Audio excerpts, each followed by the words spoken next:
How you doing? Welcome to another Mickey's Roundtable adventure where we explore everything Disney, one themed adventure at a time. For this episode, I got to go to Magic Kingdom here at Walt Disney World for an advanced preview of the new Tiana's Bayou adventure. That's the new ride that replaced the best Disney attraction ever, Splash Mountain. You're not going to want to miss this episode. We're almost there.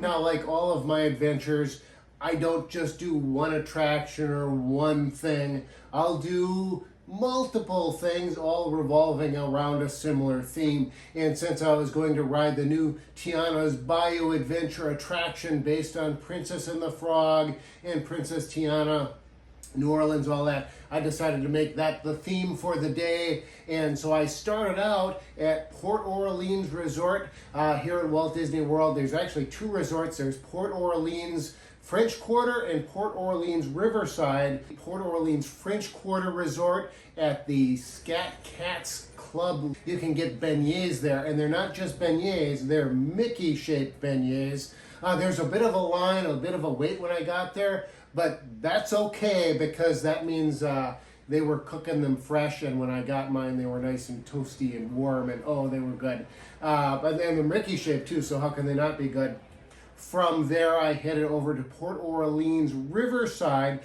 French Quarter is more the urban area, New Orleans, and Riverside is more the rural areas there in Louisiana. Anyway, at Port Orleans Riverside, they've got the Riverside Mill. It's kind of like a food court, and I went in there and I thought, oh, let me see if they've got something that I might like, and I see on the menu posted on the wall, it said jambalaya.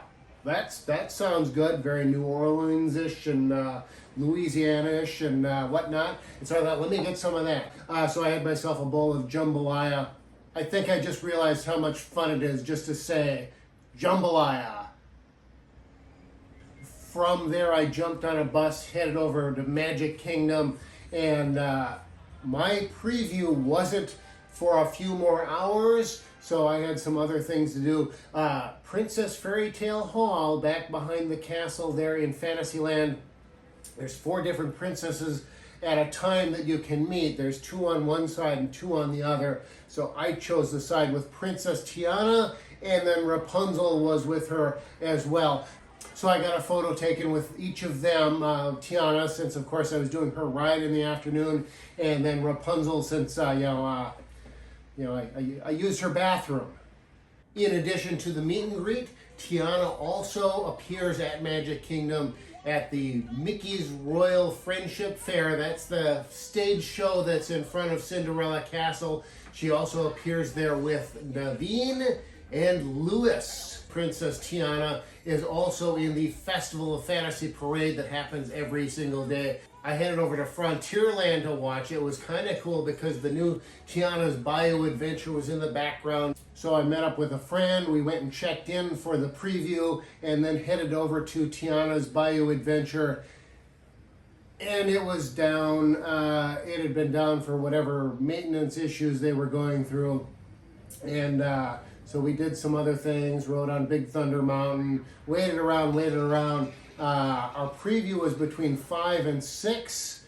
It was like 8 o'clock by the time they actually started letting us in. The ride was back up and running, and then we had to wait a little while longer, went through the queue, and then so you get into the building, and it's a nice queue. The new stuff that they've added is very nice, and you go down into the salt mine. You go down into the salt mine, and we're literally right there. There's the gates.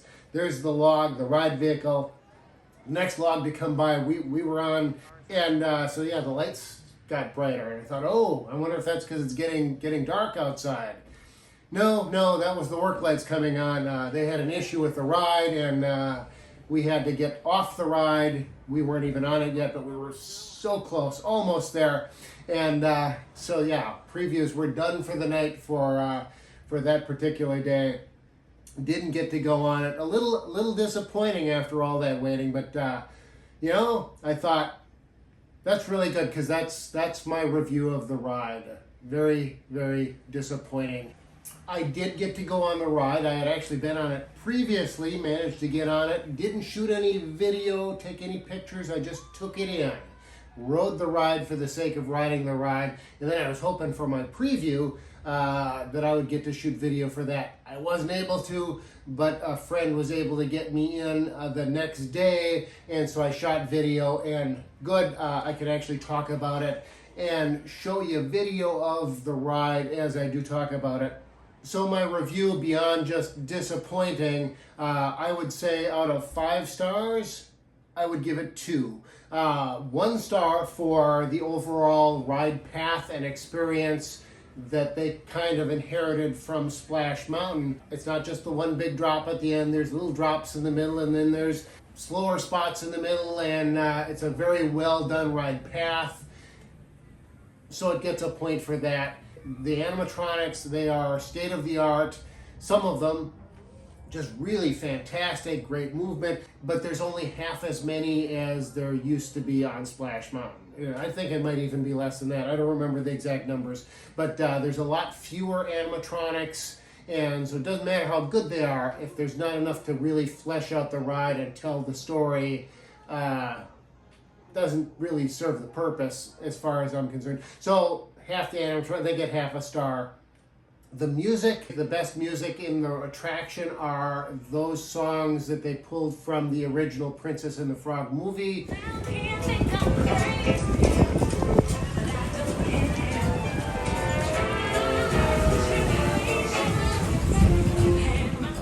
The newer stuff, just, it feels like background music, and it's got the right vibe and whatnot, but it's not zippity-doo-dah memorable by a long shot.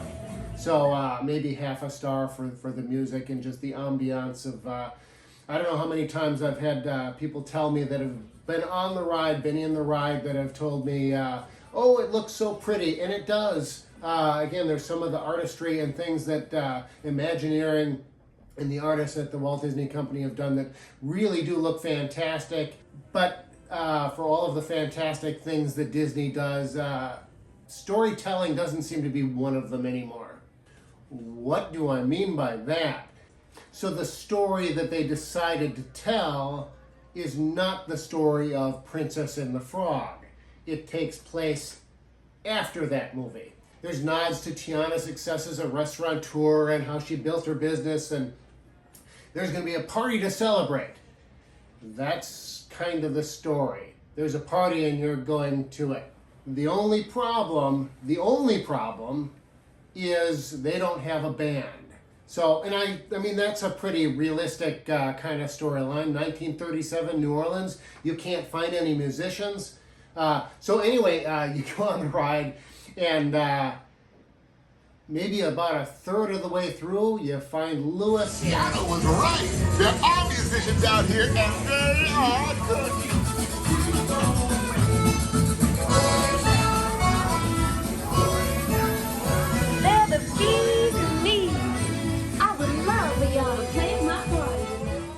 So that's it. That's your story. You're looking for a band for your party, and a third of the way through, you find them.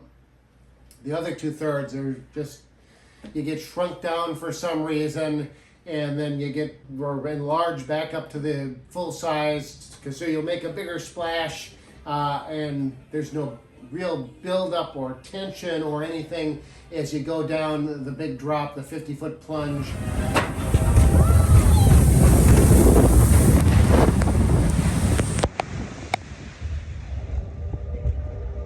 And then you get to the party, and okay, but you didn't earn the party. You're at the end of the story of Tiana's success.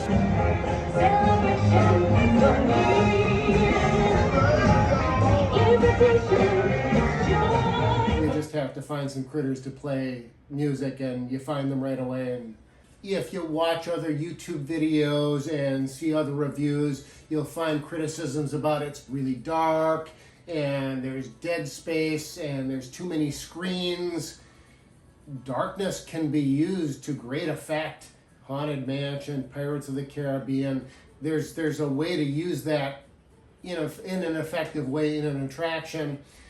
Screens can be used to great effect in an attraction, but dead spaces can be used to great effect. But I think the story that they're trying to tell probably takes about, half of what the ride length is. So there's dead spaces in between that are filled with darkness and screens. And so I think because there's nothing else going on and not much of a story being told, I think people focus on those things and say, oh yeah, there's too many of these, because it feels like there are. Now, Splash Mountain, on the other hand, had a fantastic story. It's a 3-act structure, and I didn't even realize this until I was thinking about it, as I was planning on what I was going to talk about in the video here, and I was thinking about it, so I went and I watched a ride-through point of view video to refresh my memory, and yeah, there's very much a 3-act structure. He sure ain't laughing no more. If you finally found your laughing place.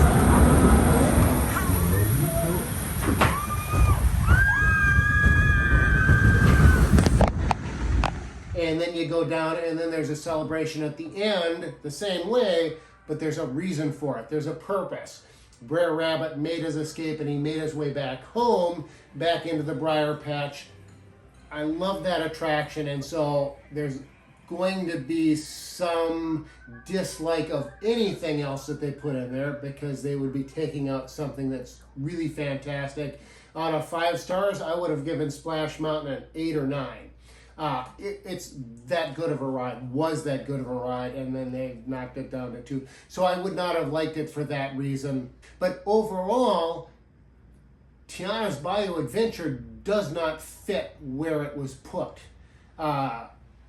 It's in Frontierland. It's supposed to be the 1800s, and it's 1930s New Orleans. So let me explain here. I'm going to put up a map here. Here's Liberty Square in Frontierland. This is almost like one Superland. From Haunted Mansion, around the rivers of America, through Frontierland, all the way to Big Thunder Mountain, is one giant storyline of American history. Liberty Square is 1750s through about the 1850s, 60s. Then you cross the Little Mississippi River. There's a little stream there, and it's called the Little Mississippi, and it divides Liberty Square from Frontierland. So geographically, everything on the one side, on the Liberty Square side of that, is the East Coast. Everything on the other side is the West Coast. It's the frontier. It's the 1870s, 80s, 90s. Rivers of America, they're right in the middle. They connect the two because it's the end of one era and the beginning of the other. And the riverboat and Tom Sawyer Island connect those two lands and divide them at the same time. That's why you shouldn't mess with those. It's this one nice, beautiful timeline of American history, and it all flows until now you get to Tiana's Bayou Adventure that's set 30 years in the future from what Big Thunder Mountain is, what anything to the other side of it is. Of course, I've heard the complaint that Splash Mountain didn't fit Frontierland either. It takes place in Georgia. Not necessarily. Song of the South takes place in Georgia, but the animated segments in that film are stories within the story. For location, I don't think it's that specific or designated. Yep, this is where this Splash Mountain is. No, it's just the West, and these are just critters and characters in a story. But thematically, I didn't even realize this until I just did my video about when they shut down Country Bear Jamboree, and I went into the Pecos Bill Tall Tale Inn and Cafe, and you go in there, and of course it's Pecos Bill's. He's the main character on the sign. But if you go in, there's references to Paul Bunyan and John Henry and Johnny Appleseed and the Lone Ranger and all these American folk tales.